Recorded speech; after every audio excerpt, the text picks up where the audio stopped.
السلام علیکم، welcome to my channel novel app voice. تمام ویڈیو اپڈیٹس کے لیے میرے چینل ناول ایپ وائس کو سبسکرائب کر کے بیل نوٹیفیکیشن کو آن کر دیں۔ آئیے سنتے ہیں آج کی ویڈیو میں مصنفہ مہوش علی کا ناول عہد الفت، ایپیسوڈ نمبر 10۔ موسم کا اثر وائس پر ہو چکا ہے، وائس کی خرابی کو نظر انداز کر کے ناول کو انجوائے کریں۔ یہ تمہارے ڈیڈ کی جگہ ہے پرنس۔ مسز ہانیہ صحائم کو واج صاحب اور تقویٰ کو اپنی جگہ پر بیٹھے دیکھ کر غصہ دباتی محبت سے گویا ہوئی۔ تقویٰ تو سنتے ہی اٹھنے لگی، پر صائم نے غصے سے گھورتے اس کی کلائی پکڑ کر واپس بٹھا دیا۔ کہاں سائی کی جان؟ محبت سے پوچھا گیا تو وہ سٹ پٹا گئی۔ وہ آنٹی کی یہ جگہ ہے۔ وہ اٹھنے کی کوشش میں ناکام ہوتی نفرت سے گھورتی مسز ہانیہ کو دیکھ کر بولی، سائیں کی جان، میرے ڈیڈ کی ڈیتھ ہو گئی ہے اور اب اس کی جگہ کا حقدار اس کا بیٹا ہوتا ہے جو کہ میں ہوں، اور ماں تو رہی نہیں تو اس کی جگہ اس کی بہو لیتی ہے جو کہ تم ہو، سو بے فکر ہو کر بیٹھو۔ وہ کہتا ملازمہ کو کھانا سرو کرنے کا اشارہ دینے لگا، جس پر وہ مؤدب سی دونوں کے سامنے سرو کرنے لگی۔ مسز ہانیہ خون کا گھونٹ پی کر سامنے بیٹھی، کیونکہ بات کو بڑھانا مطلب اپنی بے عزتی کروانا۔ ابھی لیلا اور اس کی فیملی سے بہت سن کر آ رہی تھیں۔ لیلا کو تو ان کے ریلیٹیو کے ہاں بھیج دیا گیا تھا، جو مسلسل رو رہی تھی اور سائم سے بدلہ لینے کے لیے چیخ رہی تھی۔ بہت مشکل سے اس کے ماں باپ نے اسے سنبھالا تھا اور اپنی بہن کے پاس بینکاک بھیج دیا تھا۔ کیا ہوا؟ سائم منہ میں فورک سے بائٹ ڈالتا اسے خاموش پریشان دیکھ کر پوچھنے لگا۔ تقویٰ بے بسی سے پہلے فورک پھر نائف اور اس عجیب سی چکن کی ڈش کو دیکھا۔ نہ روٹی تھی نہ سالن، صرف وہ سوکھی ڈش اور دوسری سامنے رکھی تھی اور ایک کانٹا چھوٹی سی چھری تھما دی تھی۔ اب وہ کیا کرے، کچھ سمجھ نہ آ رہا تھا۔ روٹی نہیں ہے؟ وہ منمنائی، جس پر سائم نے فورک منہ میں ڈالتے بمشکل اپنی مسکراہٹ ضبط کی۔ یہ کھاؤ، بہت ٹیسٹی ہے، شاباش۔ وہ پچکارتے بولا کہ تقویٰ نے پھر بے بسی سے اسے دیکھا اور خود کو گھورتی مسز ہانیہ کو۔ وہاج صاحب ڈائننگ ٹیبل پر آئے اور اپنی جگہ پر سائم کو بیٹھے دیکھ کر وہ کچھ حیران ہوئے اور مسز ہانیہ کو دیکھنے لگے، جو ٹیبل کی دوسری سائڈ والی چیئر کے پاس بیٹھی تھیں۔ آئیے وہاج۔ وہ ان کے لیے چیئر آگے کھسکاتی بولی۔ وہ خاموشی سے آ کر بیٹھ گئے۔ حیرت کے جھٹکے سے کم بات نہ تھی کہ اتنے سالوں میں پہلی بار وہ گھر میں کھانا کھا رہا تھا اور کھاتے ہی ان کی جگہ پر قبضہ کر گیا تھا۔ سائم کے فورس پر وہ چاروں ناچار پھر سے چھری اس ڈیکوریٹ ڈش میں موجود چکن کے اوپر رکھ کر اسے زور دیتی کانٹا اندر چبھانے لگی، پوری طاقت سے، کہ وہ پھسل کر ہاتھ سے نیچے گر گیا اور وہ شرمندہ سی رہ گئی۔ وہاج صاحب تمسخر سے مسکرائے اور مسز ہانیہ اس مڈل کلاس لڑکی کی حالت پر ششدر تھیں جسے ٹھیک سے فورک نائف سے کھانا نہیں آتا تھا۔ یا اللہ، کس لڑکی سے شادی کرایا تھا، کیسے موو کرے گی اس کے ساتھ؟ مجھ سے نہیں ہو رہا، میرے پاس ہاتھ موجود ہے، تقویٰ غصے سے کہتی اس ڈش میں موجود چکن کے اوپر سے ڈیکوریٹ کے سامان کو ہٹاتی وہ ہاتھوں میں اٹھا کر منہ سے لگا گئی کہ سائم مسکرانے لگا اور مسز ہانیہ نے اکائی دی۔ What the hell سائم، کس بھیکارن کو اٹھا کر لائے ہو جسے کھانے کی تمیز نہیں؟ کیوں ہمیں تکلیف دینے کے لیے اپنی زندگی برباد کر دی ہے؟ وہ نفرت سے پھنکارتی تقویٰ کو ہاتھ میں چکن کا پیس دیکھ کر اس کی سانولی سی رنگت دیکھ کر چلا اٹھی۔ وہاج صاحب ایک سرسری سی نظر اس پر ڈال کر کھانے میں مصروف تھے، کیونکہ جانتے تھے اب بھی یہ روز کا ناٹک ہونے والا ہے۔ وہ سمجھ گئے تھے کوئی گاؤں کی لڑکی ہے جس کا ان کے رہن سہن سے دور دور تک واسطہ نہیں۔ تقویٰ نے گھبرا کر وہ پیس پلیٹ میں ڈال دیا اور نیپکن سے ہاتھ صاف کرتی اٹھ کھڑی ہوئی۔ اتنی تذلیل پر اس کا دل بھر آیا تھا۔ وہ جانتی تھی سامنے والی الٹرا ماڈرن اس کے رنگ کو نشانے میں لے رہی ہے، اس کی غریبی سے نفرت کر رہی ہے۔ بیٹھو، وہ غصہ ضبط کرتا بولا اور اپنی ماں کی باتوں کی طرف توجہ ہی نہ دی، جیسے کوئی بول ہی نہیں رہا اس کے سامنے تو بس اس کی بیوی تھی۔ نہیں، میرا من نہیں کھانے کو، مجھے نیند آ رہی ہے، وہ نظر جھکائے کہتی جانے لگی کہ ایک دم سائم نے اٹھ کر اس کی کلائی تھامی اور اسے واپس لے کر زبردستی اپنے ساتھ بٹھایا۔ آج سے اس گھر میں فورک یا نائف دکھے تو میں اس گھر کا نقشہ بدل دوں گا۔ وہ ٹیبل پر ہاتھ مار کر ملازمین کو مخاطب کرتا دھاڑا اور اپنے نائف فورک پھینک کر خود بھی وہ چکن پیس ہاتھ میں اٹھا لیا۔ واہ سائیں کی جان، ایسے تو اور بھی ٹیسٹی لگ رہا ہے کھانا، بالکل تمہاری طرح تیکھا۔ وہ بائٹ لے کر کچھ اونچی آواز میں بول کر آخر میں اس کی طرف جھک کر شرارت سے بولا کہ وہ بوکھلا گئی۔ اوہ مائی گاڈ، اس گھر میں کیا ہو رہا ہے، میں پاگل ہو جاؤں گی۔ وہ سائم اور تقویٰ کو ہاتھوں سے کھانا کھاتے دیکھ کر صدمے سے بولی، بند کرو یہ سب، کھانا زہر کر دیتی ہو۔ وہاج صاحب غصے سے کہتے اٹھ کر وہاں چلے گئے اور مسز ہانیہ تقویٰ کو گھور رہی تھی۔ کیا نظر لگانے کا ارادہ ہے میری بیوی کو؟ وہ مسز ہانیہ کی تقویٰ پر گھوری دیکھ کر بولا۔ کالی چیزوں کو نظر نہیں لگتا؟ وہ چٹخ کر نفرت سے گویا ہوئی۔ تقویٰ جو سائم کی چھپی گھوریوں پر زبردستی کھا رہی تھی، مسز ہانیہ کی بات سن کر اس کا نوالا حلق میں ہی پھنس گیا۔ پر میں نے سنا ہے کالی زبان والی عورت کی نظر لگ جاتی ہے۔ وہ دوسری ڈشز تقویٰ کو سرو کرتا پانی کا گلاس بھر کر دیتا بولا، اور مسز ہانیہ اپنے لیے کالی زبان والی کا خطاب سن کر صدمے میں رہ گئی اور جوس سے بھرا جگ نیچے پھینکتی غصے سے وہاں سے چلی گئی۔ دیکھو مولانی، آئندہ اگر ایسی بکواس پر خاموش رہی تو زبان کھینچ لوں گا۔ وہ جھک کر اس کی طرف سر لہجے میں گھرایا اور اس پر تیز نظر ڈال کر وہاں سے اپنے روم کی طرف چلا گیا۔ اگر اس کا ایک بھی نوالا پلیٹ میں بچا تو اپنی نوکری کو خیر آباد کہہ دینا۔ وہ واپس آتا اٹھتی تقویٰ کو دیکھ کر دونوں ملازموں سے بولا کہ تقویٰ کے ساتھ وہ بھی بوکھلا گئی۔ پر میں کیسے یہ سب کھاؤں؟ وہ حیران ہوئی۔ کھانا پڑے گا کیونکہ پھر ساری رات جو میرے لیے جاگنا ہے۔ وہ آنکھ دبا کر کہتا سیٹی کی دھن پر واپس چلا گیا اور اس کا منہ کھلا رہ گیا اس کی اس طرح کی بے باکی پر۔ میم پلیز۔ وہ دونوں ملازمہ اس کے دائیں بائیں آ گئی اور اس کے جانے کا راستہ روک لیا۔ ہٹو پیچھے، یہ کیا حرکت ہے؟ وہ غصہ ہوئی جس پر دونوں بے بسی سے دیکھنے لگی۔ میم کچھ کھا لیں تھوڑا بہت، ورنہ سر کی ضد سے آپ ابھی واقف نہیں ہیں، وہ ہماری نوکری چھین لیں گے۔ ان کی منت سماجت پر تقویٰ استہزائیہ ہنسی کہ وہ اس کی ضد سے ناواقف ہے، جس ضد نے اسے سب کچھ چھین لیا ابھی بھی کیا وہ اس کی ضد سے ناواقف تھی؟ اسے ان کی شکل دیکھ کر مجبوراً بیٹھنا پڑا اور آہستہ سے کھانے لگی۔ کچھ دیر بعد روم میں دروازہ دھکیل کر وہ اندر داخل ہوئی اور پلٹ کر دھڑکتے دل سے دروازہ بند کر دیا۔ سامنے ہی وہ ڈریسنگ ٹیبل کے سامنے بغیر شرٹ کے کھڑا خود پر پرفیوم سپرے کرتا انہیں ٹیبل پر رکھ رہا تھا جو آج لے کر آیا تھا، اس کے بھی اور خود کے بھی۔ تقویٰ نروس سی ہو کر دوپٹہ انگلیوں میں پھنساتی لب سختی سے آپس میں پیوست کیے بیڈ کی طرف جانے لگی۔ یہاں آؤ مولانی۔ وہ اسے بلانے لگا اور اس کا سانس تک رک گیا اس کی بھاری آواز پر۔ مجھے سونا ہے، وہ غصے سے کہہ کر بیڈ پر بیٹھ گئی۔ اگر تم وہاں لیٹ گئی مولانی تو پھر دیکھنا میں کیا کرتا ہوں۔ یہاں آؤ ابھی کے ابھی۔ وہ غصے سے دھیمے لہجے میں درستگی سے بولا کہ وہ ضبط سے اٹھ کھڑی ہوئی اور چلتی اس کے سامنے آئی۔ کیا ہے، کیوں دماغ کھا رہے ہیں؟ اس نے ناگواریت سے پوچھا اور سائم مسکراتے مڑا اور ٹیبل سے اس کا پرفیوم اٹھانے لگا۔ دوپٹہ اتارو۔ دوسرا آرڈر۔ وہ دہل گئی۔ کیوں؟ اس نے اپنے حجاب کو مٹھی میں دبوچ لیا۔ سائم نے کوفت سے سانس خارج کرتے جھٹکے سے ایک پل میں اس کے وجود سے دوپٹہ غائب کر دیا اور اپنے پیچھے رکھ لیا۔ تقویٰ اس اچانک افتاد پر تڑپ اٹھی۔ یہ کیا بدتمیزی ہے سائم؟ وہ جھپٹ کر اسے دوپٹہ لینے لگی کہ سائم اس کے سامنے آ گیا اور وہ سیدھا اس کے چوڑے سینے سے ٹکرائی۔ اللہ! اس کے منہ سے بے ساختہ نکلا اور سائم کو انتہائی پیارا لگا یہ ساؤنڈ۔ وہ بھدک کر دور ہوئی اس سے کہ سائم نے موقع دیکھ کر اس پر پرفیوم سپرے کرنا شروع کیا اور اس کے آگے پیچھے سپرے کرنے لگا کہ تقویٰ کانپ کر رہ گئی۔ یہ کیا کر رہے ہیں؟ اس کی دھڑکنیں شور مچانے لگی خوف سے جب پیچھے سے اس نے بالوں کو جوڑے سے آزاد کیا اور وہ لہرا کر سیاب شار کی طرح کمر پر بکھر گئے۔ وہ سہم سی گئی۔ وہ مسکراتا اس پر ایک نظر ڈال کر پرفیوم کی شیشی ٹیبل پر رکھنے لگا کہ تقویٰ نے موقع دیکھ کر جھپٹ کر دوپٹہ اٹھایا اور اسے خود پر پھیلایا۔ ہاں مولانی۔ اس کی کمر کو جکڑتے وہ بیچ میں اس پردے کو ہٹا گیا اور اس کی گردن پر لب رکھتے اسے سمیٹنے پر مجبور کر گیا۔ چھوڑو مجھے۔ وہ کسمسائی اسے تنگ گھیرے میں کہ سائم نے دوسرا بازو بھی اس کی کمر میں ڈال کر اپنے سینے سے لگا دیا۔ سانولی سی رنگت، شہد سی آنکھیں، گلاب سے لب، ریشم بال، غضب خدا کا اس پر ٹھہرا اس کا غصہ۔ جسے پیا چاہے وہی سہاگن، سائیں کی جان کیا سانولی کیا گوری۔ وہ اس کی مزاحمت کو نظر انداز کرتا اس کے نقش نقش کو چھو کر کہہ رہا تھا اور وہ پھڑپھڑاتی چڑیا بن کر اس کے تنگ ہوتے حصار میں تھی۔ چھوڑو سائم، میں شور مچا دوں گی۔ وہ اس کے سینے پر ہاتھ رکھتی اسے دور کرنے کی کوشش کر رہی تھی۔ ہاں ہاں ہاں مولانی، اس وقت تم سائم زیدی کی سلطنت میں کھڑی ہو۔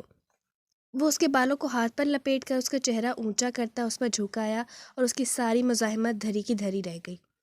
جب وہ اسے بازو میں بھرتا بیڈ پر لایا اور لائٹ آف کرتے اس کی گردن میں جھک کر خوشبو کو مدہوشی میں نشانہ بنا کر سانسوں میں اتارنے لگا، وہ آنکھیں نیچے تکیے کو ہاتھوں میں بیچ گئی کہ وہاں سے سائم کی مضبوط انگلیوں میں اس کی انگلیاں الجھنے لگی اور کمرے کے فسوں خیز ماحول میں اس کی سرگوشیاں تقویٰ کے کانوں میں گونج رہی تھی جس سے اسے اندازہ نہیں ہو پا رہا تھا کہ کیا ہے یہ، وہ اس سے بدلہ لے رہا ہے یا اپنی محبت جتا رہا ہے۔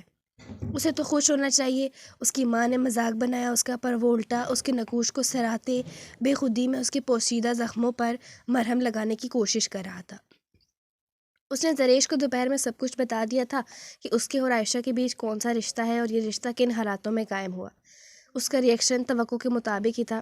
وہ چھپ چھپ کر رو رہی تھی اور اس کا درد وہ محسوس کر رہا تھا پر کچھ کر نہیں پا رہا تھا۔ کھانے کے بعد وہ روم میں بھاگ کر بند ہو گئی اور سب کو شہر کی ہوا کا اثر کہہ کر بخار میں تپ رہی تھی۔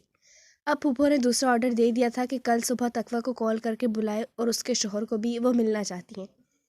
بالکنی میں کھڑا سخت تیش کی حالت میں وہ سگریٹ پر سگریٹ پھونک رہا تھا اور سیاہ آسمان کو دیکھ کر سوچ رہا تھا کہ ایسا کیسے ہو سکتا ہے۔ وہ ہرگز بھی نہیں بلائے گا، البتہ صبح سویرے جاب پر چلا جائے گا۔ وہ صوفے پر پڑی بیڈ پر سوئی پھپھو جان اور زریش کو دیکھتی لب کاٹ رہی تھی کہ کیسے بیگز لے آئے، اگر یہ دونوں جاگ گئیں تو اس کی خیر نہیں۔ سوچتے وہ اضطرابی حالت میں اٹھ بیٹھی اور کچھ اوپر گردن اٹھا کر انہیں دیکھنے لگی کہ سفر کی تھکن سے دونوں نیند کے مزے لوٹ رہی تھیں، اور وہ اپنے دھڑکتے دل سے ننگے پاؤں نیچے قالین پر رکھتی کھڑی ہوئی اور کچھ قریب آئی، پر دونوں نے کوئی رسپانس نہ دیا تو وہ ہاتھ مروڑتی کچھ دور ہوئی اور دروازے کے قریب پہنچ کر پھر انہیں دیکھنے لگی، اور تھوڑا آہستہ سے کھول کر ایک پاؤں باہر نکالا اور پھر دوسرا۔ وہ سانس روک کر باہر کھڑی تھی اور خوفزدہ نظروں سے دیکھ رہی تھی کہ ابھی اندر سے دھاڑ آئے گی اور اسے بد کردار کا لقب دیا جائے گا، پر کافی دیر کوئی آواز نہ آئی تو اس نے اپنا سانس بحال کیا اور دروازہ کھلا ہی چھوڑ دیا کہ بیگز لانے میں پھر تکلیف نہ ہو، نہ ہی دروازہ کھولنے میں۔ زریش آنکھیں کھول کر اسے وہاں سے نکلتے دیکھ گھٹی گھٹی آواز میں تڑپ کر رونے لگی۔ دل کر رہا تھا کہ اسے روک لے اور کہے کہ دانی پر اس کا صرف حق ہے، پر اس کے جو لفظ تھے کہ میں اسے اب نہیں چھوڑ سکتا، اس کا کوئی نہیں ہے دنیا میں، وہ نادان ہے پر اتنی قصوروار نہیں کہ اسے ٹھکرا دوں۔ وہ بے بسی سے روتی رہی اور عائشہ کی جگہ خالی صوفے کو دیکھتی رہی۔ اس نے دانیال کے روم میں قدم رکھا ہی تھا کہ سامنے سے وہ بھی پیکٹ کے آخری سگریٹ کے ٹکڑے کو سلیپر سے مسلتے روم میں داخل ہوا۔ مسلسل سوچوں اور بے آرامی سے اس کی آنکھیں سرخ انگارہ ہو رہی تھی اور سر درد سے پھٹ رہا تھا۔ دانیال سہمی سی عائشہ کو ہاتھ مروڑتے دروازے پر اس وقت دیکھ کر حیران ہوا۔ تم سوئی نہیں اب تک؟ عائشہ جو اسے جاگتے دیکھ کر اس کی سرخ آنکھوں میں دیکھتی سہم گئی تھی، اس کے سنجیدہ سپاٹ لہجے میں سوال پر سٹپٹا گئی۔ جی وہ بیگز لینے تھے۔ اس نے سامنے دیوار کے ساتھ رکھے اپنے سوٹ کیس اور بیگ کی طرف اشارہ دلایا تو دانیال کو دن کی ساری کارروائی یاد آئی۔ اپنی پریشانیوں میں یہ تو بھول ہی گیا تھا کہ اسے آنا تھا اس کے روم میں۔ دانیال نے متبسم نظروں سے اس کے سراپے کو دیکھا۔ ڈیپ ریڈ ہاف سلیوز بدن سے چپکی شرٹ، چوس بلیک جینز، جارجٹ کا دوپٹہ جو بار بار پھسل کر اس کے سنہری بالوں سے نیچے گر رہا تھا۔ اس پر سہما سا روپ، دانیال کے تو تن بدن میں آگ لگ گئی، دماغ کی نسیں ابھر آئیں باہر، تبسم کی جگہ آگ کی بھڑکنے لے لی۔ کس طرح کا بیہودہ حلیہ تھا جو ایک نظر ڈالتے ہی اس کے قیامت خیز سراپے کے خد و خال نمایاں تھے۔ اس مضبوط اعصاب کے مالک کی بھی نظریں بھٹکنے لگی تو دوسرے کا کیا حال ہوا ہوگا، اور پہلے تو وہ بال بھی کھلے چھوڑ کر چلتی تھی۔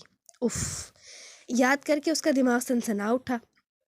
غصے سے برا حال تھا کہ اس کے سارے سوٹ کیس اور بیگ کو آگ لگا دے جن میں ایسے بیہودہ لباس بھرے پڑے تھے جو بدن ڈھکنے کے لیے نہیں، انہیں نمایاں کرنے کے لیے تھے۔ کبھی غور کیا ہے اپنے حلیے پر؟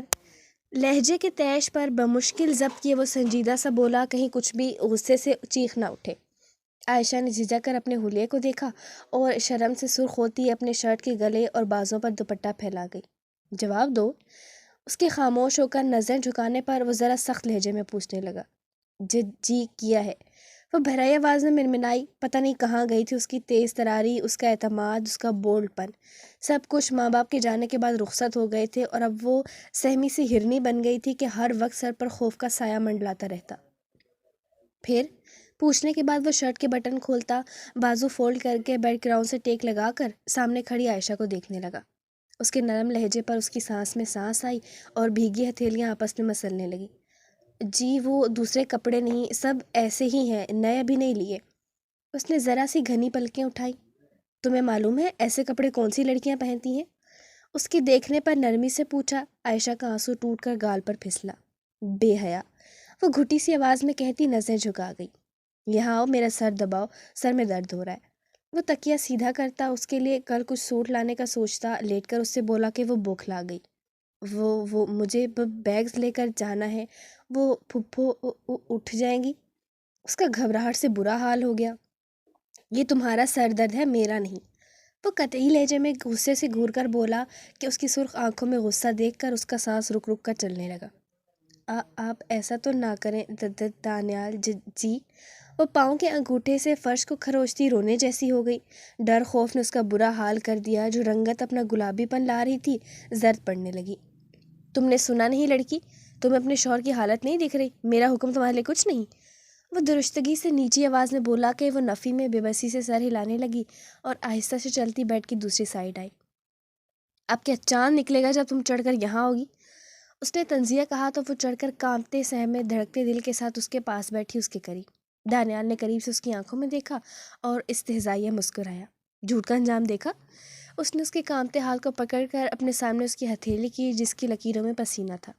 عائشہ اپنے ہاتھ پر اس کا لمس محسوس کرتی اپنی دھول کی طرح بجتی دھڑکنوں سے گھبراتی دوسرے ہاتھ سے ماتھا صاف کرنے لگی۔ دانیال کے گھنی مونچھوں تلے انابی لب اس کی حالت پر مسکرا رہے تھے اور وہ نظریں جھکائے بیٹھی تھی۔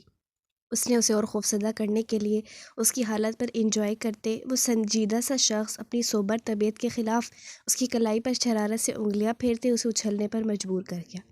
تو کیا کر رہے ہیں؟ وہ مروڑ کر اپنی کلائی اس کی گرفت سے آزاد کروانے لگی کہ دانیال نے اسے جھٹکا دیا۔ وہ دہل کر دھڑکتے دل سے اس کے چوڑے سینے پر آ گری۔ میں نے تمہیں یہاں بیٹھنے کے لیے نہیں، سر دبانے کے لیے بلایا ہے۔ وہ اس کی کلائی کو پیٹھ پر لے جاتے اسے اپنے سینے سے لگائے بولا۔ میں سر دبانا چاہ رہی تھی پر آپ نے ہاتھ پکڑ لیا۔ اپنی اور اس کی تیز گرم سانسوں کے الجھنے پر وہ چہرہ دوسری طرف موڑتی اپنے گال پر اس کی سانسیں محسوس کرتی بمشکل بول پائی تھی۔ دانیال نے اس کی شہرک کو دیکھتے ہوئے اپنا ہاتھ اٹھایا اور انگوٹھے سے اس کی شفاف گردن پر شہرک سہلانے لگا کہ عائشہ کی ریڑھ کی ہڈی میں سر لہر دوڑ گئی۔ وہ کسمسا کر اس کے حصار سے نکلنے کی کوشش کرنے لگی پر ناکام ہوئی۔ وہ جانتی تھی وہ بہک رہا ہے پر وہ اسے کمزور پڑنے نہیں دے گی، اسے محبت سے دھوکہ کرنے نہیں دے گی، اپنے لیے اس سے خوشیاں نہیں چھینے گی۔ اس کا بھی حق ہے زندگی اور محبت پر۔ غلطی اس کی تھی، گناہ اس کا تھا، پھر سب کیوں اس میں حصے دار بنے؟ چھوڑیے مجھے، نہیں قبول مجھے یہ زبردستی کا رشتہ۔ اس کی مزید بڑھتی پیش قدمی پر وہ غصے سے مصنوعی نفرت لہجے میں سما کر گویا ہوئی کہ اس کی گردن پر لب رکھتا دانیال ساکت سا رہ گیا۔ ہوش میں آتے اس نے لب بینچ کر پرے کر لیے اس کی گردن سے اور جھٹکے سے خود سے الگ کیا۔ تم نے کیا سوچ کر یہ قدم اٹھایا ہے کہ چلی جاؤ گی اور آزادی سے گزارو گی زندگی؟ پر یہ میرے مرنے کے بعد ممکن ہوگا عائشہ ندیم۔ وہ اسے برابر میں پھینک کر اس کے یوں دھتکارنے پر اس کی ٹھوڑی کو دبوچے غصے کی شدت سے سرخ چہرے سے کہتا اسے رونے پر مجبور کر گیا۔ تو آپ دوسری شادی کر لینا۔ وہ اس کے ہاتھ جھٹکتی غصے سے بولی اور ہاتھوں میں چہرہ چھپا کر رونے لگی۔ میں ایسے ہی رہ لوں گی یہاں، کسی کو نہیں بتاؤں گی، کچھ نہیں کہوں گی، آپ شادی کر لیں زریش سے۔ آپ کی بات دانیال کو کچھ محسوس ہوا، دکھ درد اسے بھی اپنے اندر محسوس ہونے لگا اور وہ اس کا چہرہ چھوڑ کر سیدھا لیٹ گیا۔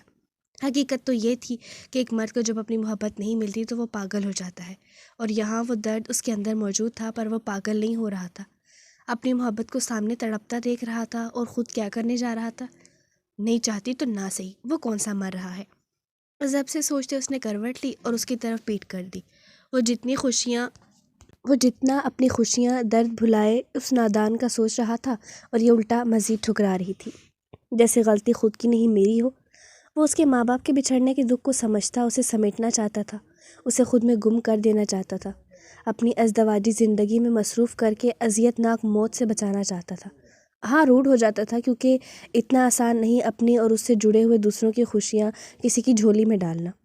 لوگ تو ہار جاتے ہیں، بھاگ جاتے ہیں، پاگل، وحشی، پتہ نہیں کیا کیا بن جاتے ہیں، اور وہ عزت سے سب خطاؤں کو نادانی تصور کرتا اسے اپنانا چاہتا تھا کہ میڈم کے نخرے ہی نہیں سنبھل رہے تھے اور اپنایا شوشا کہ دوسری شادی کر لو۔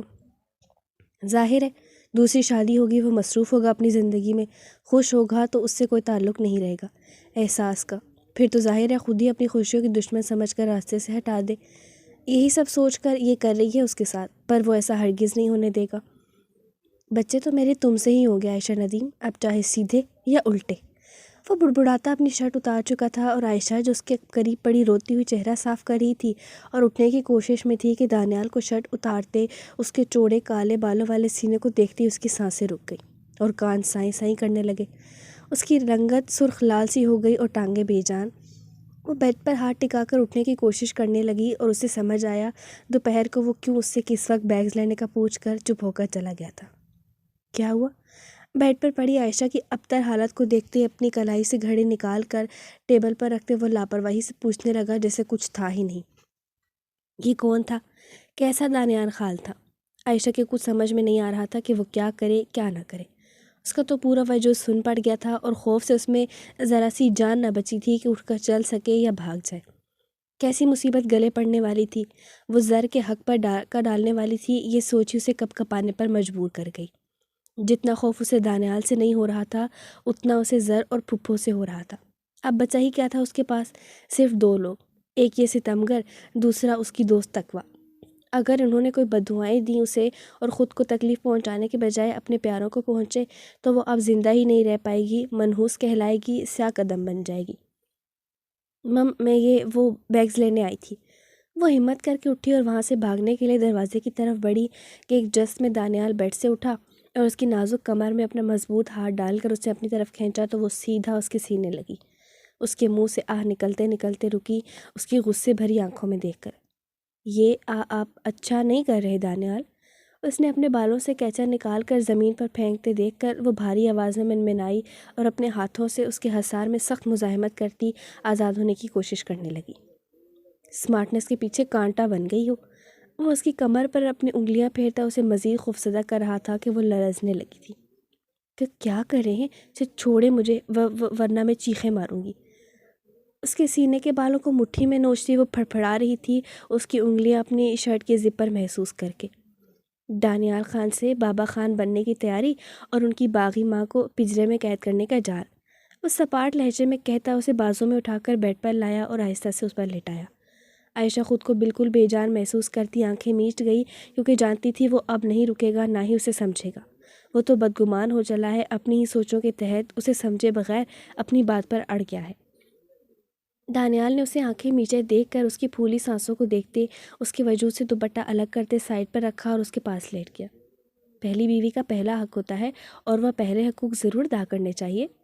سرگوشی میں اس کے کانوں میں سور پھونکتے اس کے ٹھوڑی کو اونچا کرتے، اس کے کانپتے سرخ لبوں کو دیکھتے جن پر وہ بار بار خوف سے زبان پھیر رہی تھی، وہ مسکراتا اپنی پوری شدتیں جو اس نے اپنی شریک حیات کے لیے اپنے دل میں سنبھال کر رکھی تھیں ان سمیت کچھ اس کے غیر معمولی حسین حسن کے جادو میں چکرتے، وہ سب کچھ بھلائے، اپنا سر درد، ٹینشنیں، بہن کی بے وفائی سب ایک سائڈ رکھ کر اس پر جھکایا اور ایک ہاتھ اس کی کمر میں ڈالتے، دوسرے سے لائٹ آف کرتے اس کے بالوں میں الجھا دیا اور اس پر پوری شدتیں لٹانے لگا کہ وہ نازک سی جان پھڑپھڑا اٹھی اس دیونما شخص کے تنگ حصار میں۔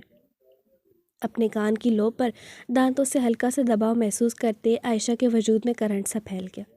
وہ پھولی سانسوں سے اپنا سر آہستہ سے اس کے کندھے پر رکھتی خود سپردگی کے طور پر خود کو اپنے شریک حیات کے حوالے کر گئی، جو اب اپنی پچھلی زیادتی کے نشانوں پر اپنا نرم گرم لمس چھوڑتا اسے مسکرانے پر مجبور کر گیا۔ اس کے کسی انداز سے نہیں لگ رہا تھا کہ وہ غصے میں ہے یا اسے اپنے جال میں پھنسا رہا ہے۔